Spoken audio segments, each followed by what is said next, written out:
Welcome back to the vlog. This is going to be a bit of a late upload today because I've just had so much going on today and haven't had a chance to film. So we've been out, me and Mrs. May have been out to the pub. So I thought what I'll do is I'll sit down, I'll do a piece to camera, and I'm going to talk about Sertraline because I did one of my first ever daily vlogs. I spoke about Sertraline and how it's working for me. So I thought let's come back to it. It's been about a month since I last spoke about it, so I thought let's come back to it. And then I'll try and answer the questions that I've had, but bear with me because I'll probably forget them. And that will come clear when I start talking about side effects of Sertraline as we go forward. But we've had a good day today. Me and Charlie had a great meeting this morning about a potential second pub, and then me and Mrs. May have been out tonight to the Russell Arms for a few drinks, and we've had a really good night, good night, just the two of us, which has been good fun. So anyway, Sertraline. So I'll tell you what sparked this is that I had a message from someone yesterday saying he has just been prescribed with it and he was really nervous to take it because of the side effects. Now, let me talk about, so if you don't know, basically I've had anxiety for a long time that kind of undiagnosed, really, just like in my own mind. Like I used to be driving on the motorway, I used to feel weird, I used to pull over, I used to talk myself out of it, I used to get back in the car and go, and it just got to the point where it just got worse and worse and worse. And then in the last 2 years, I've had health anxiety through the roof, constantly thinking I was going to have a heart attack. So possibly cardiophobia, really. It's so difficult. It's different for everybody, I think, health anxiety. And it's very difficult to put a pin in it and say, this is you, because I think it's probably unique to everybody. But everybody that's going through it knows how it feels, if that makes sense. Because you know these symptoms aren't real, but when you're in them, they are real, and no one can tell you they're not. I mean, I've been to A&E 5 times, or 6 times, I think. Been checked out every time. They've told me I'm absolutely fine. I went and had a full Bupa health check. Cost me just under £1,000. They told me I'm absolutely fine. I thought that would sort it out. It didn't.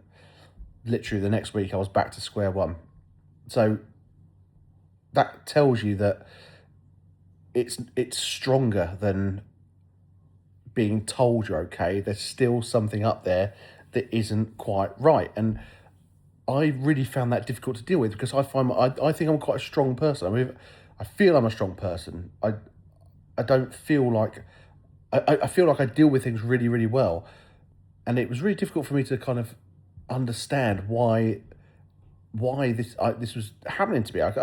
And I still find it difficult to understand how it's happened to me because I find myself as a strong person who kind of doesn't, because I don't want to come across as being negative to people that are going through it. Like no one's weak. I don't think anyone's weak, but I don't understand from my personal, how I see myself. I don't understand how this affects me, but I think that's good. I think that's why it's so good to talk about it, because there's people out there much stronger than me, much more physically fit than me, that are going through these things as well, are having these, and it is mental health battles. They're going out there having mental health battles, and that's what it is. It is a mental health thing.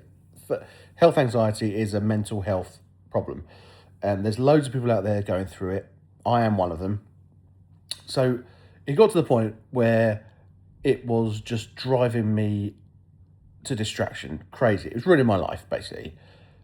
And I used to wake up, well, for about 2 months on the trot. I woke up at 3 o'clock in the morning, and I used to come downstairs and sit on my sofa and just think I was gonna die, basically. And I used to have to sit here, breathe.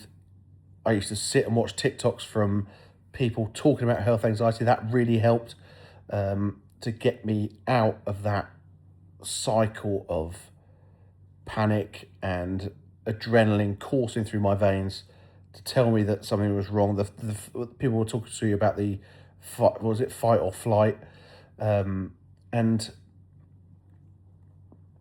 it got to the point where, and I think I read this somewhere, like saying when you get to the point where you actually just would rather it's real and you are actually, you'd actually rather there was something wrong with you than going through this thing where there is nothing wrong with you, because it's actually easier to have something wrong with you.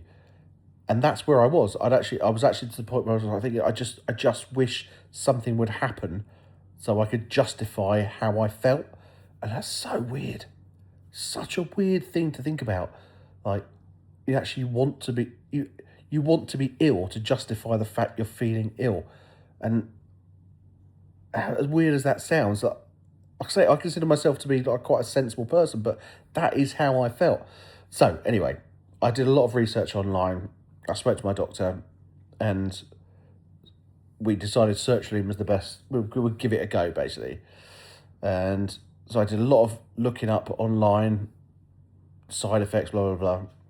And everything would kind of point to the same fact that for that first, basically you have to take it for like at least a month, 2 months to see any benefit of it. So you've got to stick with it. And then but the first 2-3 weeks are going to be horrific.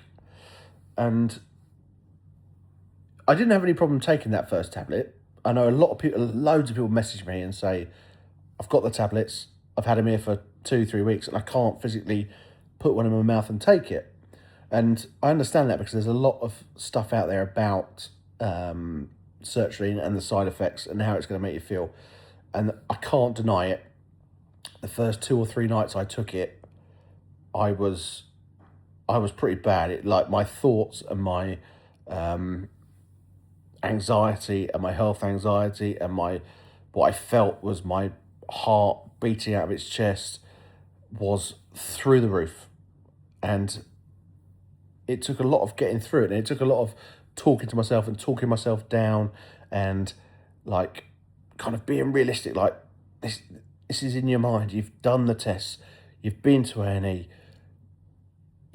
You're fine. You've had a full health check. There's nothing wrong with you, and this is all. I mean, this is crazy, isn't it? But the human mind is so powerful. What it can make you think, and what it can do to you, and how it changes your perception, and how it makes you feel. And I mean, anyway, so yes, the first. I can't lie. For me, and it's not going to be the same for everyone. So if you're there sat with your first sertraline dose thinking, shall I take it, shall I not? I can't lie. For me, it was bad. However, I will get to the good bit. So after the first, and then for me actually, it was only a week. First week was bad. But after that, it was better. And now I think I must be 5 months in, and my anxiety over health has completely disappeared. I don't get those feelings anymore. I don't lie awake at night thinking I'm going to die. I don't